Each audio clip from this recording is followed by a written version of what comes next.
اهلا وسهلا فيكم بالحلقه 30 من بصراحه عايشه. حريه التعبير هي من اهم الحقوق يلي الانسان لازم يحصل عليها، اما عنا اجمالا وبكل الدول العربيه فيك تبلها وتشرب ميتها. اذا واحد فتح تمه بيسكتوه، بيحبسوه وبيقتلوه. بدهم اياك تفتح تمك بس للسناب شات. السؤال يلي كلكم بتعرفوا جوابه، ليش بيعملوا هيك؟ ليه بيسيطروا على الكلمه الحره؟ ليه بيسكتونا؟ كرمال يضلوا حاكميننا، واكيد كلكم بتعرفوا هالشي، مش هيك؟ بعد تطور التكنولوجيا وبس صار في سوشيال ميديا، صارت الكلمة بتوصل أسهل وأسرع، صار في شوية انفتاح.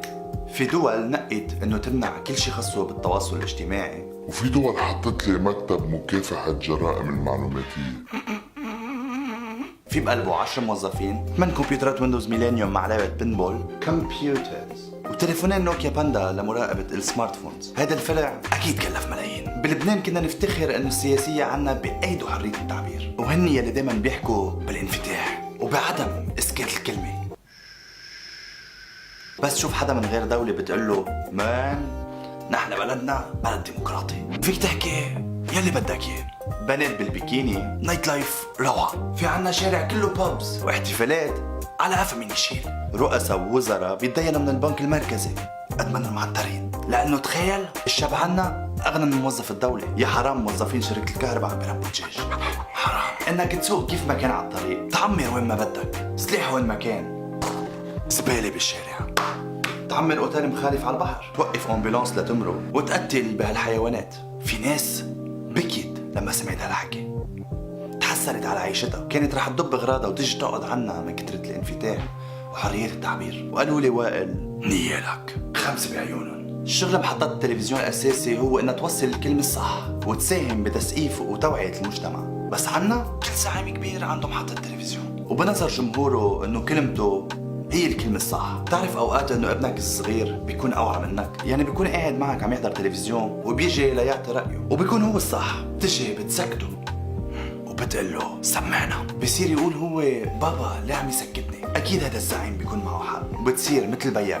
محزب ومسيس. ما تعملوا مثل اهلنا، علموا اولادكم يحبوا كل الاديان كل الطوائف، وما يكون عندهم تفريق بين شخص والتاني، اسود او ابيض نفس الشيء. لازم تقولوا لهم جدو وتيتا هن اللي خربوا البلد، كانوا غلط، وحطوا لهم بدماغهم يعلموا اولادهم يستعملوا عقولهم حتى يفرقوا بين الصح والغلط. هيك بتبني مجتمع. لما تكون انسان حيادي بترتاح نفسيا. الناس ما عندها مشكلة مع دينك، عندها مشكلة مع زعيمك من وراء اختلاف الآراء السياسية. فإذا كنت حيادي وما فرقاني معك ولا زعيم، صدقني ما حدا بيقرب صوبك. أنا عندي رفقة من كل الطوائف وبحياته ما حدا تعرض لي، بفوت على كل المناطق بلا ما أخاف. دايما نحن عنا عقلية إذا سبلك الزعيم معناتها هن الدين والطائفة. يا حبيبي اللي بدك تسم بدنك اتركه يعبر مثل ما بده وما توجع راسك.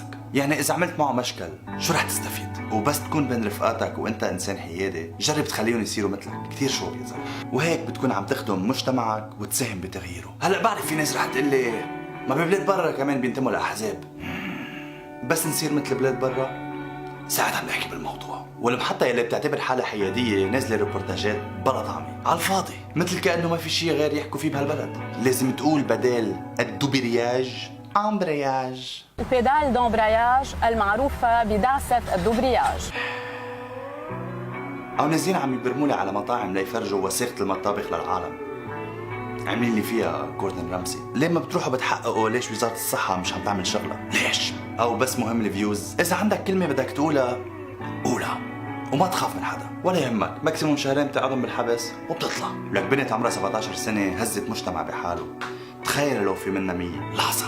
هلا ما يطلعوا لي جماعة الفيمينست ويقولوا لي شو قصدك؟ ما قصدي شيء. واللي بيضحك اكثر من هيك هن الصحفيه او محللين السياسه اللي بيطلعوا على التلفزيون، بيضلهم عندهم اوراق واثباتات واسماء، بس بيقولوا انا هالمره مش رح اذكر اسماء. خيي لكن شو طالع تعمل؟ خليك عم تلعب ورق بمكتبك، وشو بدك بسمة البدن؟ سميت لي بدني، خليني ساكت. هيدي هي كانت حلقه اليوم من بصراحه عايشه. اذا حبيتوا هذا الفيديو ما تنسوا تعملوا لايك وبليز اعملوا شير كرمال الفيوز